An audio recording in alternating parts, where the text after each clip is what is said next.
تو آواز اٹھ رہی ہے وہ بازاروں میں نہیں، وہ گلیوں میں نہیں، وہ بیٹھکوں میں نہیں، بلکہ آج کی ذہین قوتیں، آج کی ذہین طاقتیں قرآن کریم کے خلاف آواز اٹھا رہی ہیں۔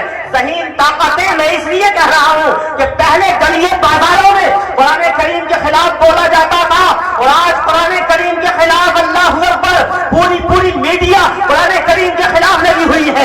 آج الیکٹرانک میڈیا، پرنٹ میڈیا کے ذریعے، اخبارات کے ذریعے قرآن کریم کو دہشت گردی کی معذلہ کتاب کہا جا رہا ہے۔ قرآن کریم کو ایک ایسی کتاب ثابت کرنے کی کوشش کی جا رہی ہے جو کتاب دہشت پھیلاتی ہو، جو کتاب تفریق پیدا کرتی ہو، جو کتاب ظلم پھیلاتی ہو، معاذ اللہ۔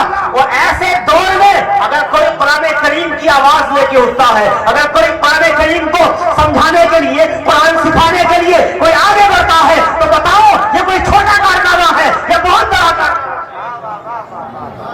میں آپ کو بتانا چاہتا ہوں، لیکن ایک بات یاد رکھیے، قرآن کے خلاف جتنا بولا جائے، قرآن کے خلاف جتنا کہا جائے، قرآن کو جتنا دہشت گردی کی کتاب کہنے والے وجود میں آئے، لیکن اللہ اکبر، قرآن کریم کا یہ اعجاز، قرآن کریم کا یہ معجزہ آج بھی روز روشن کی طرح اور پوری تابناکی کے ساتھ روز روشن کی طرح ہمارے سامنے ابھر رہا ہے کہ لوگ لاکھ ہیں کہ قرآن دہشت گردی کی کتاب ہے، لیکن الحمدللہ آج بھی مسلمانوں کے 10 سال کے بچے، 8 سال کے بچے قرآن کریم کو پورے 30 پاروں سمیت اپنے ذہن و دماغوں میں بساتے نظر آ رہے ہیں۔ نعرہ تکبیر، نعرہ رسالت، عظمت قرآن، برکت قرآن، رفعت قرآن، جلسہ تجدید القرآن زندہ باد۔ یہ قرآن کریم کا اعجاز ہے، اور میں تو کہوں گا کہ دنیا میں اس وقت مسلمانوں کی تعداد تقریباً 1.5 ارب کی تعداد میں ہے مسلمان، 1 ارب 40 کروڑ یا 1 ارب 80 کروڑ کی تعداد میں مسلمان اس وقت دنیا میں بستے ہیں، اور یہ کہا جاتا ہے کہ مسلمان جو ہے وہ دوسرے نمبر پر ہیں۔ پہلے نمبر پر جو دنیا میں آبادی پائی جاتی ہے وہ عیسائیوں کی، کرسچن حضرات کی پائی جاتی ہے، اور کرسچن حضرات کے پاس جو کتاب ہے وہ توریت ہے، جسے آج وہ انجیل ہے، جسے آج وہ جو ہے بائبل کہتے ہیں۔ اولڈ ٹیسٹمنٹ اور نیو ٹیسٹمنٹ اور بائبل کو ملا دیا جائے تو وہ ذخاوت جو ہے اس کی وہ قرآن کریم کے برابر ہو جاتی ہے، برابر ہو جاتی ہے۔ اب میں قرآن کریم کا اعجاز آپ کو بتاؤں کہ پوری دنیا میں وہ یہ کہتے ہیں کہ ہم سب سے زیادہ ہیں، مسلمان ہم سے کم ہیں، اس کے باوجود میں پوری دنیا کے انجیل کے ماننے والوں کو، یعنی آج کی بائبل کے ماننے والوں کو، انجیل کے ماننے والوں کو، اولڈ ٹیسٹمنٹ اور نیو ٹیسٹمنٹ کے ماننے والوں کو، بلکہ پاپا اعظم کو جو ویٹکن کی سرزمین پر بیٹھتا ہے، میں چیلنج کر کے کہتا ہوں کہ تم اگر سے سب سے بڑی تعداد میں ہو، لیکن پوری دنیا سے، اپنی پوری برادری سے ایک ایسا بندہ نہیں لا سکتے جو پوری انجیل کو زبانی بن کر کے سنا دے۔ لیکن یہ قرآن کا اعجاز ہے، 1 نہیں، 2 نہیں، 10 نہیں، 20 نہیں، 1000 نہیں، 2000 نہیں، 3000 نہیں، 10,000 نہیں، 1 لاکھ نہیں، بلکہ میں تو کہتا ہوں قسم خدا کی، اگر دنیا کے پیمانے پر دیکھا جائے تو کروڑوں سے زیادہ ایسے 10 سال کے حافظ مل جائیں گے جو پورے قرآن کریم کو ایک بیٹھک میں 30 پاروں سمیت سناتے نظر آئے۔ یہ قرآن کریم کا اعجاز ہے، اور کیوں نہ ہو، دنیا کی جتنی کتابیں ہیں، دوسرے مذاہب کی کتابیں، انہیں تختیوں پہ لکھا جاتا ہے، کاغذوں پہ لکھا جاتا ہے، پریسوں میں چھپتی ہیں وہ کتابیں، انہیں مٹایا جا سکتا ہے، ختم کیا جا سکتا ہے، تبدیلیاں ان کے درمیان ان کے اندر کی جا سکتی ہیں، لیکن قرآن کریم کو مٹایا نہیں جا سکتا، قرآن کریم کو ختم نہیں کیا جا سکتا، قرآن کریم کے اندر تبدیلیاں نہیں کی جا سکتی، قرآن کریم کے اندر کوئی چینجنگ، کوئی آلٹریشن نہیں کیا جا سکتا۔ کیوں؟ اس لیے کہ قرآن کریم صرف کاغذوں پہ نہیں لکھا جاتا، قرآن کریم صرف پریسوں میں نہیں چھپتا، قرآن کریم جو ہے وہ صرف تختیوں پہ نہیں لکھا جاتا، بلکہ اللہ نے ایک ایسا نظام بنا دیا ہے، اللہ نے ایک ایسا نظام جاری کیا ہے کہ قرآن کریم کو اللہ نے حافظوں کے سینوں پہ حافظوں کے سینوں پہ لکھا جا رہا ہے۔ اور دوسری وجہ یہ ہے کہ دنیا میں جتنی کتابیں آئیں، ہو سکتا ہے کسی کے ذہن میں یہ سوال پیدا ہو جائے کہ توریت کو نازل کرنے والا بھی اللہ، انجیل کو بھیجنے والا بھی اللہ، زبور بھی اللہ کی کتاب، تو پتہ چلا کہ زبور بھی اللہ کا کلام، توریت بھی اللہ کا کلام، انجیل بھی اللہ کا کلام۔ سوال پیدا ہوا جب یہ اللہ کا کلام ہے تو انجیل کو بدل کیسے دیا گیا؟ جب توریت اللہ کا کلام ہے تو توریت کو بدل کیسے دیا گیا؟ جب زبور اللہ کا کلام ہے تو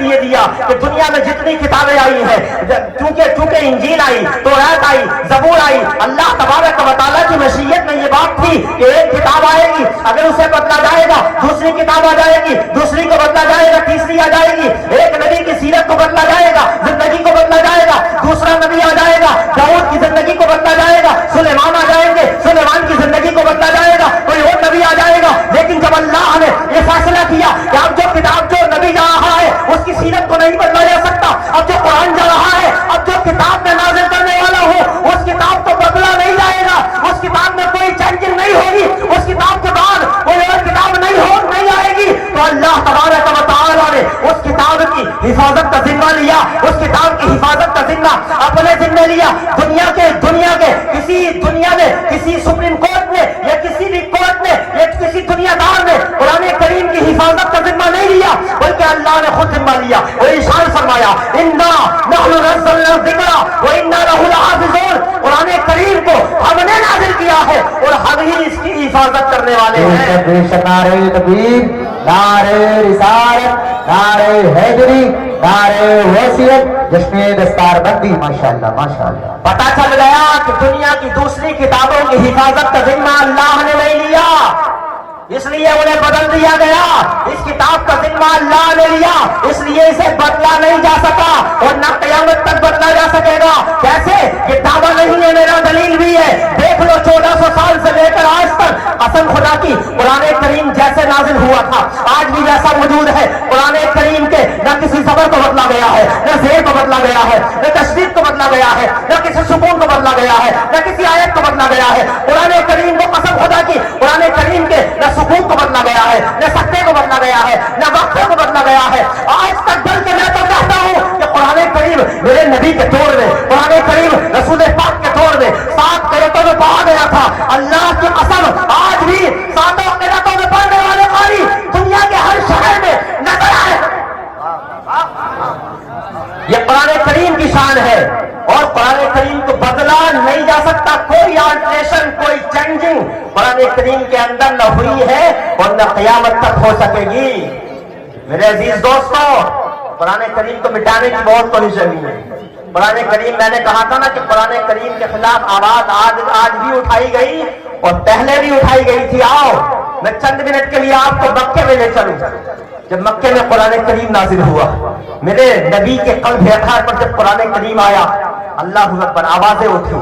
نبی کو جادوگر کہا گیا، قرآن کریم کو جادوئی کتاب کہا گیا، یہاں تک کہ عرب کے بارڈروں پر ابو جہل اینڈ کمپنی کے لوگ کھڑے ہو جاتے تھے، کہیں ایسا نہ ہو کوئی باہر سے آنے والا تاجر کہیں ان کے پاس نہ چلا جائے، کہیں ان کی باتوں میں نہ آ جائے، کہیں ہمارے مذہب کو چھوڑ نہ دے۔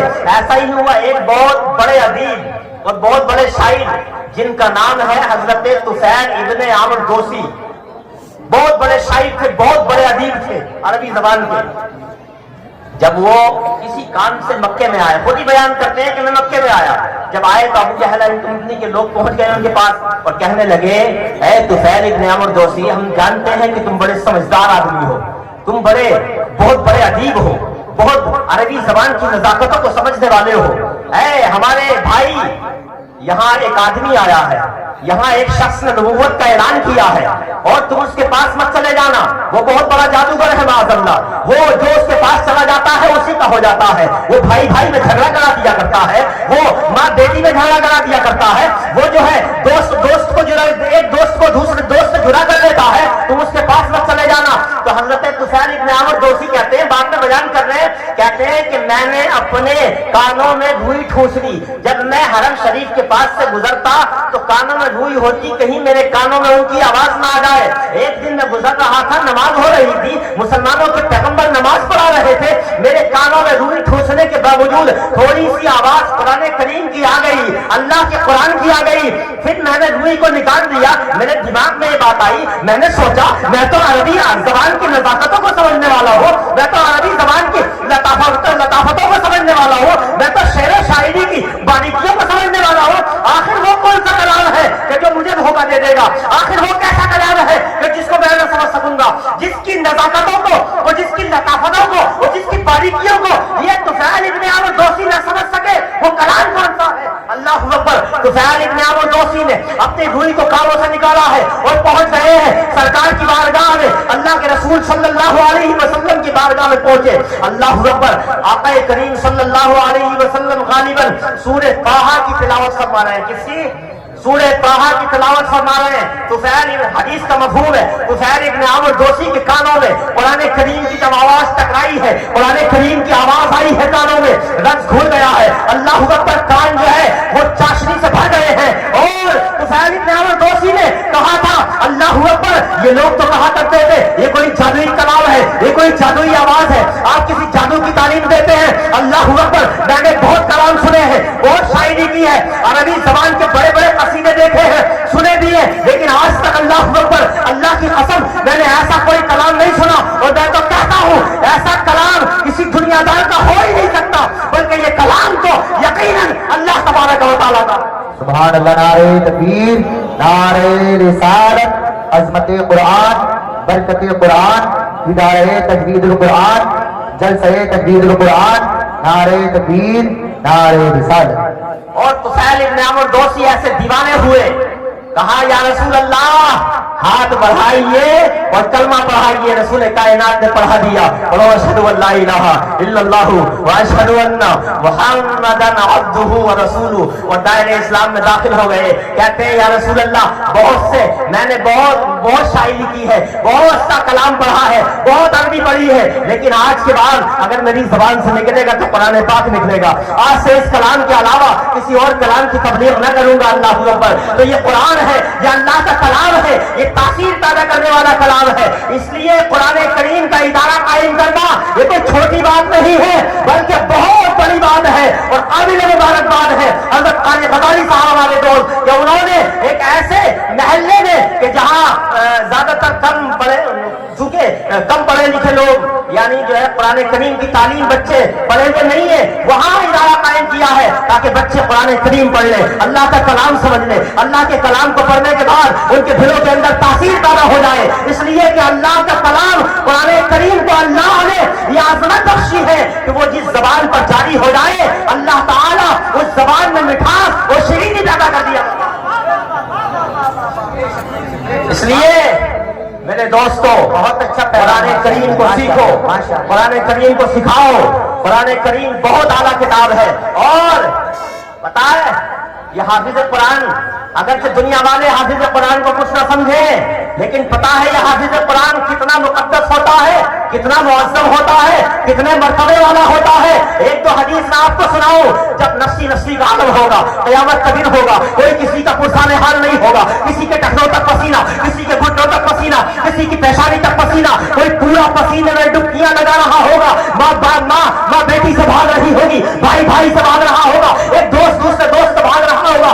ایسے عالم میں اللہ اکبر جب سارے لوگ قبروں سے نکلیں گے تو اس وقت حافظ قرآن بھی اپنی قبر سے نکلے گا. اس کے سامنے ایک کمزور دبلا پتلا شخص آئے گا, اس کا چہرہ متغیر ہوگا, حدیث پاک میں ہے اس کا چہرہ متغیر ہوگا. وہ حافظ قرآن سے کہے گا اے حافظ قرآن بتا, تو حافظ قرآن سے کہے گا بتا کہ تو نے مجھے پہچانا. وہ حافظ قرآن کہے گا میں تو نہیں پہچانا. تو وہ کہے گا مفہوم ہے حدیث کا, وہ کہے گا کہ اے حافظ قرآن سن, میں کوئی اور نہیں ہوں بلکہ میں وہ ہوں جو تجھے رات کو جگاتا تھا, تو خود اور تجھے قرآن کی تلاوت کراتا تھا, صبح اٹھتا تھا تو قرآن کی تلاوت کرتا تھا, دن میں تجھے روزہ رکھاتا تھا. اے حافظ قرآن سن, میں وہی قرآن ہوں جسے تو رات میں بھی پڑھا کرتا تھا اور دن کو بھی پڑھا کرتا تھا, صبح بھی پڑھا کرتا تھا اور نمازوں میں بھی پڑھا کرتا تھا. اور اس کے بعد حافظ قرآن, آخری باتیں کر رہا ہوں, حافظ قرآن کا مرتبہ ملاحظہ فرمائے. وہ حافظ قرآن جس نے قرآن پر عمل کیا ہوگا, جس نے قرآن کو مکمل طریقے سے سیکھا ہوگا, اس حافظ قرآن کا مقام کتنا بلند ہوگا. اللہ اکبر. اللہ تبارک و تعالیٰ کی طرف سے حکم ہوگا اس حافظ قرآن کو تاج پہنایا جائے, تاج الوقار پہنایا جائے, وقار کا تاج پہنایا جائے. یہ مسند احمد کی حدیث پاک ہے, حضرت بریدہ اسلمی سے مروی ہے. حافظ قرآن کو تاج وقار کا تاج پہنایا جائے گا. ایسا تاج ہوگا جس کی روشنی کے سامنے تمہارے گھر کے اندر سورج کی پڑنے والی روشنی ماند پڑ جائے گی. اللہ اکبر. اور اس کے بعد اس حافظ قرآن کے والدین کو بلایا جائے گا اور والدین کو بلا کر کے انہیں 2 جوڑے پہنائے جائیں گے. کیا آج الحمدللہ یہاں 9 حافظ ہو رہے ہیں, 9 حافظ. اور 9 حافظ سمجھو ثواب کا کتنا عظیم ثواب کا کام ہے. یہ 9 حافظ ہونے کے بعد یہ جب پڑھائیں گے تو ہو سکتا ہے یہ 9 حافظ جو ہے 90 کو حافظ بنا دے, اور پھر وہ 90 جو ہے 900 کو حافظ بنا دے, اور پھر وہ 900 جو ہے 9000 کو حافظ بنا دے, اور وہ 9000 جو ہے ہو سکتا ہے 9 لاکھ کو حافظ بنا دے. یہ سلسلہ چلتا رہے گا اور ثواب آپ کے نامہ اعمال میں لکھا جاتا رہے گا. حافظ قرآن کو تاج بنایا جائے گا. اور حافظ قرآن کے والدین کو حدیث پاک میں مسند احمد کی حدیث میں ہے کہ حافظ قرآن کے والدین کو 2 ایسے جوڑے پہنائے جائیں گے کہ پوری دنیا کے لوگ ان جوڑوں کی قیمت کا اندازہ نہیں لگا سکیں گے. پوری دنیا کے لوگ ان جوڑوں کی قیمت کا اندازہ نہیں لگا سکیں گے. وہ والدین کہیں گے اے مالک کو مولا, یا تو اللہ سے پوچھیں گے اے مالک کو مولا, اے پروردگار عالم, اے خالق ارض و سماوات, اے خالق ارض و سماوات, یہ تو بتا کہ یہ جوڑے ہمیں کیوں پہنائے گئے ہیں. یہ فرشتوں سے پوچھیں گے اے ملائکہ کی جماعت, یہ تو بتاؤ ہم نے کوئی ایسا ثواب کا کام تو نہ کیا تھا, ایسی کوئی نیکی تو ہمیں نہیں لگتی کہ ہمارے اندر موجود تھی کہ جس کی وجہ سے ہمیں اتنے قیمتی جوڑے پہنائے گئے ہیں. تو جواب آئے گا, فرشتے کہیں گے یا اللہ کی طرف سے جواب آئے گا, وجہ یہ ہے کہ آج جو تمہیں یہ جوڑے پہنائے گئے ہیں وجہ یہ ہے کہ تم نے اپنے بیٹے کو دنیا میں حافظ قرآن بنایا تھا, اس حافظ قرآن نے اپنے قرآن کریم پر عمل کیا تھا, آج اسی کا صدقہ ہے کہ آج تمہیں یہ جوڑے پہنائے گئے ہیں. حضرات, تو حافظ قرآن ہونا کوئی چھوٹی موٹی بات نہیں ہے, بہت بڑے مقام کی بات ہے. اور جو حافظ قرآن ہو جائے وہ اپنے آپ کو کمتر نہ سمجھے, وہ کسی کے سامنے کمزور نہ سمجھے, وہ یہ نہ سمجھے کہ دنیا کا انجینئر ہے, یہ فلاں ہے, یہ ڈاکٹر ہے, میں اس سے کم ہوں. نہیں, ہرگز نہیں. اگرچہ دنیا میں بہت زیادہ عیش و آرام نہ مل سکے, لیکن آخرت میں اللہ اکبر پوری دنیا پھر ایک تاج پر آشاش کرے گی اور خوش ہوگی, دش کرے گی پوری دنیا, ایسا تاج ہوگا. لیکن شرط یہ ہے کہ حافظ قرآن اپنے قرآن پر عمل کرے, قرآن کریم کو سمجھے. اگر حافظ قرآن بننے کے بعد بھی قرآن پر عمل نہیں کیا, قرآن کو سمجھا بھی نہیں, عمل بھی نہیں کیا, نمازیں چھوڑتا رہا, تب یہ فضیلت حاصل نہیں ہوگی. اللہ تبارک و تعالی ہم سب کو قرآن کریم کو سمجھنے, قرآن کریم کو دوسروں کو سمجھانے کی توفیق عطا فرمائے. اللہ تعالی ہم سب کو قرآن کریم پر عمل کی توفیق عطا فرمائے.